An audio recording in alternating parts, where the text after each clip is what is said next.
Hey guys, so today I'm working on a Polaris Sportsman and I've got a lower ball joint that I need to change. These are particularly challenging because they're actually set into the strut assembly, and so you can't get them out from beating them out through the other side. They've got to be pulled off, so you really require a special tool to do it. So I have a special tool here. This is a tool that's made by High Caliber, and I'm not sponsored by them or anything like that. This is just a tool that I use, and it comes with a couple of different accessories. But the first thing that you've got to do is, I actually pulled the whole strut assembly off. You'll have to probably do that as well, but I've got it right here. Very first thing you've got to do is, you'll see that there are two Allen screws here. You've got to take those two Allen screws out, and then this little cover will come off, and then we're going to set our special tool in here, and I'll show you exactly how it works.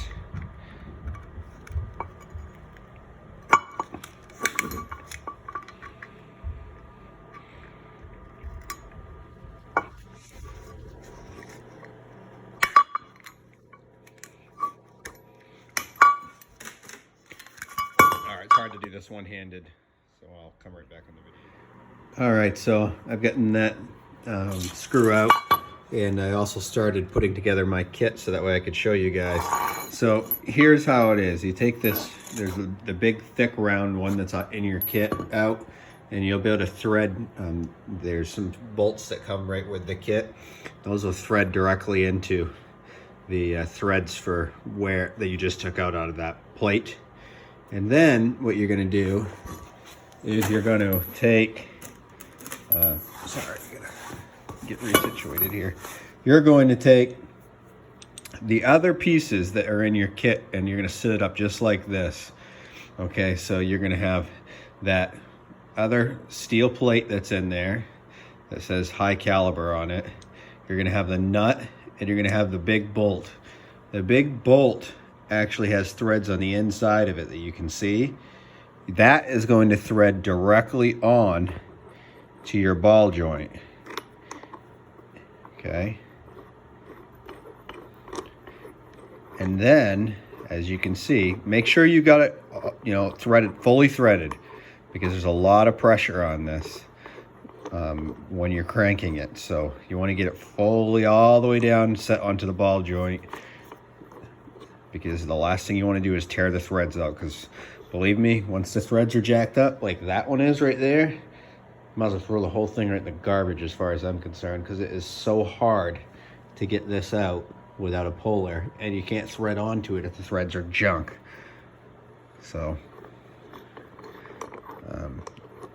make sure you get it threaded all the way down. That's not what I did on that one, by the way. Just for the record, I did not mess it up. It came that way when I bought the machine. So I've got this threaded basically all the way down. Then what I'm going to do is I'm going to turn this nut, and I'm going to turn this nut, and I'm going to keep turning it. And as I'm turning this nut and holding the top bolt from spinning, which I can't do with one hand, it is going to crank down, and it's going to pull, and it's going to pull this ball joint right out. So all I'm going to do is turn this nut down, and I'm going to hold on to this bolt, and it's going to pull it out. So I'll do that now, and then we'll come back.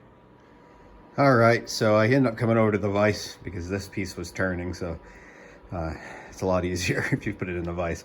So you sit this in the vise, or have some other way to prevent this from turning, and all you do is you just keep threading that nut in, and then it'll pop out slowly. And so there she is. And you'll be able to take this off, and then what I wanted to show you is another component of this kit is this.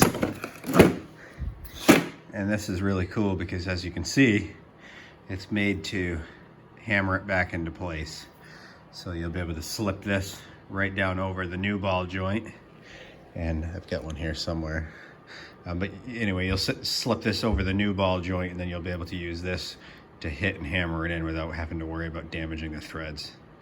That's really all there is to it, guys. It's a pretty cool kit. I think it cost me about $80, but there's just no other way to change these lower ball joints.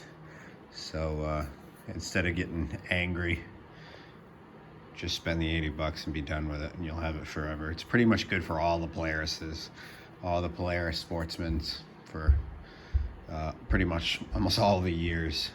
Have these strut, these ball joints with the built-in that are built into the strut. So anyway, hope this video helps. I couldn't find any videos that showed me how the heck to do this, so I took a chance on this kit, and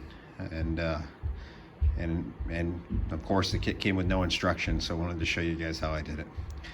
Have a good day. Thanks.